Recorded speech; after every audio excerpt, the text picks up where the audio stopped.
What's up, everybody? It's Ches again over here on the YouTube doing the damn thing for you.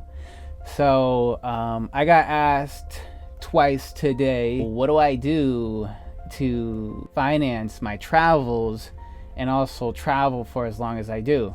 So people that know me know that I like to travel for months at a time. And to answer the first question, how do I finance it? It's a little complex, to be honest, because every travel that I've done has been sort of financed a different way. One of the main core things that I think I'm able to travel and earn money as fast as I can, it's because I'm a salesperson and I've only worked for commission since 2013 or 12. To me, having a job that's just salary, or mostly salary with just a little bit of bonus, is a trap. And it's a trap to me because I can't earn more money. You see, you got me capped at whatever income that is. And see, these are some of the awards that I've gotten. So if you look at this one, I was 2013 I was a top sales producer. This was actually my first award. And then ever since then, every single job or business that I worked for, I've always been a top sales producer. It was in fact my millionaire mentor who gave me this plaque when I was going to another job, told me, if you're gonna do something, why have a cap? He said, if you're good at something, why have a cap? He told me, go for a commission job. And then that's exactly what I did. I ended up always having a commission job where sometimes I was working for myself or I was just being contracted by somebody else. And the beauty of that is that I can make more money, but as well as when I ask for time off, I'm not a burden to the boss because he doesn't. I get paid by performance. You know what I'm saying? If I'm making the boss a lot of money, I kind of have leverage towards, getting what I want. And as well as, making the boss money, I also, you could try this with your bosses and seeing if they would be okay with not paying you while you're on vacation. Now, a lot of people say, oh my God, no, what are you talking about? I like my paid vacations. No. Well, for me, that's a trap. I don't want to be a burden onto my boss. I don't want to feel like I'm taking money for not working. I don't want free stuff. See, I want to be there as a person that's making them money and not taking them only when I'm working. I'm not worried about, getting paid while I'm on vacation. I don't like to fucking work while I'm on vacation, to be honest, but I still would like to get paid. And I do some ways with investments. But the main point is, to let your boss, sort of be okay with you going on vacation for as long as you want. Being a commissioned employee will give you more leverage to do that.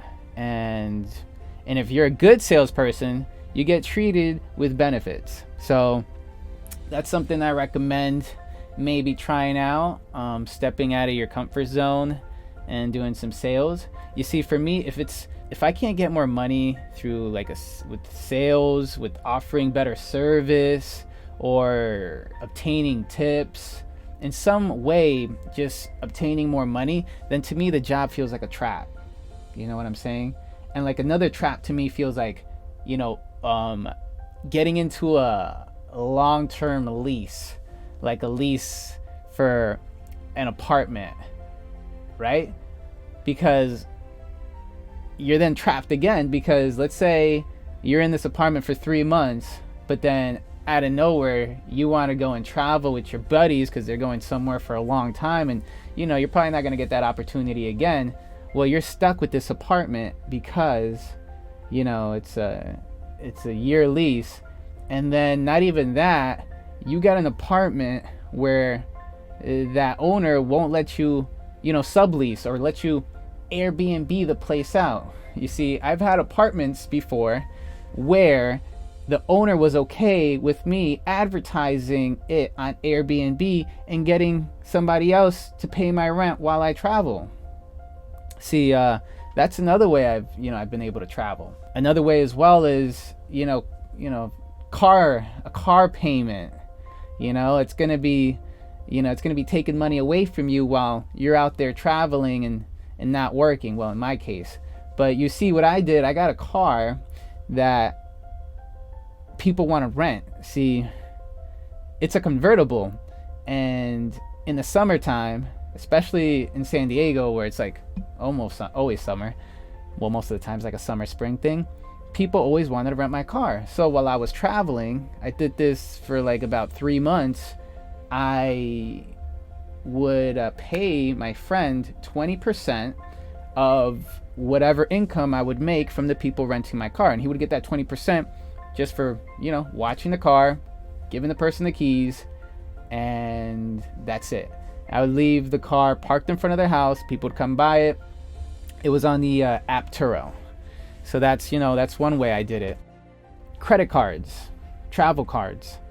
So some of these travel cards like have amazing bonuses. Like you spend $5,000 in 1 month, you get $700 back. But who's always spending $5,000 in 1 month? So what I would do is use this card and buy everybody's stuff. So if I'm traveling with a group of people, I'll buy the flights, I'll buy the hotel, I'll buy the big meals, and whatever you can think of, the excursions, and I'll put it on my card, and everybody else either Venmos me, Cash Apps me, or just gives me money in cash. And at the end of the trip, I got $700 back just for being that guy that put everything on their card. So that's one way that I was able to finance a trip. Another way is this one time I've done it once. I volunteered for a month in Bali, where it was super inexpensive to stay out there, because I was helping out kids, teaching them English, and I got a place to stay where I was made breakfast, lunch, and dinner. I had a bunch of people that I met there that I was able to travel with, and that made it really affordable. And at that time, that was one of the times that I was Airbnb my place and renting my car, so I was pretty much making more money being out there, because the money out there is super long. I mean, just with a couple $1,000s, you're like a millionaire out there.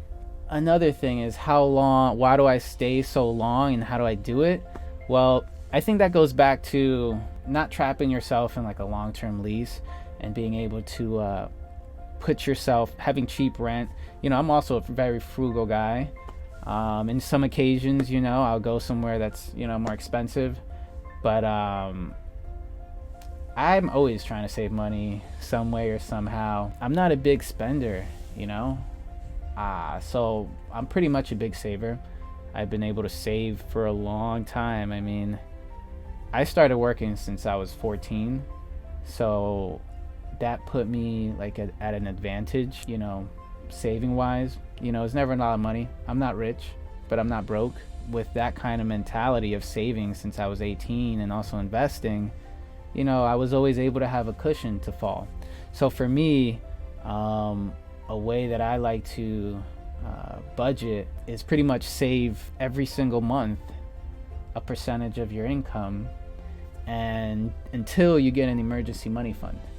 Once you have an emergency money fund, I think every single dollar after that, you can use it just to either make more money or just have fun. You're not living just to pay the bills and stuff. You got a big cushion in case something happens, an emergency or something. A good book that actually made me a good saver and gave me this mentality of how to leverage my money correctly was Millionaire Mind by T. Harv. I recommend that book extremely. It'll change your mindset a lot about money. Their biggest thing is actually jotting down everything you make and budgeting it out. Like one of the things is like 10% or is it 5% of your money every single month has to be blown to your friends? And that actually makes you feel really, really good. See, now for me, sometimes I would save that money and wait for vacation and then blow it with my friends on vacation there.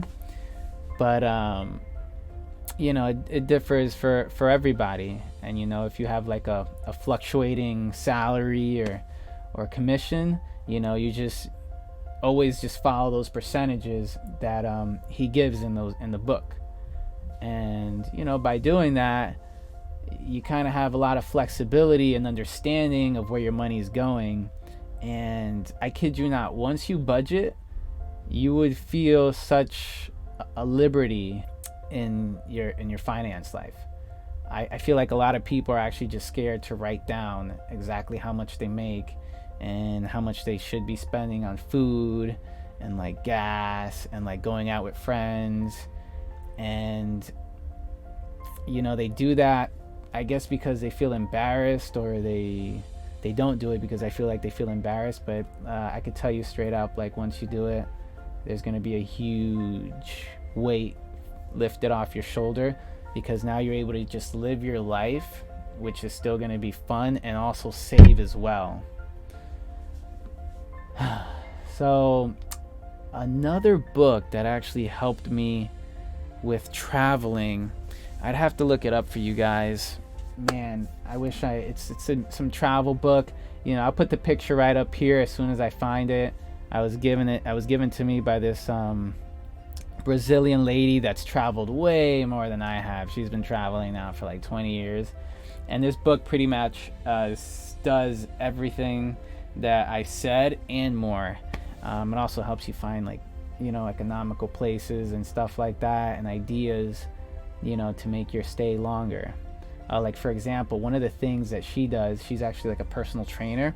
She contacts hotels and she lets them know that she would actually give the hotel guest free personal training lessons if they let her stay and train people there for free stay. And that's a way that she leverages, traveling and in an economical way. So I think that's it. That wraps it up.